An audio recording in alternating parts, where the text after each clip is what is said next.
inshallah. Assalamu alaikum, Huzur. Al-Islam. Huzur, some ladies, before they got married, they work for Jamaat, devoting some time, and some of them devote their lives for Jamaat. When they got married, if their husband don't agree that their wives should be involved in such a scale, what those ladies should do? They can't do anything, because it's very important that they should not do something without the permission of husband and go out for Jamaat work without his permission.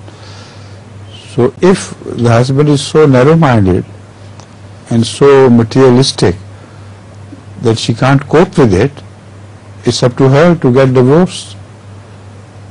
But without it, there is no halfway measure. With his permission, if possible, within her capacity, whatever work she can do for the Jamaat, she can do. For example, she can do some literary work at home and things. Can tell children to come and get educated by her, to come to their home and read Quran Kareem, etc. So these are possible ways of fulfilling her vow.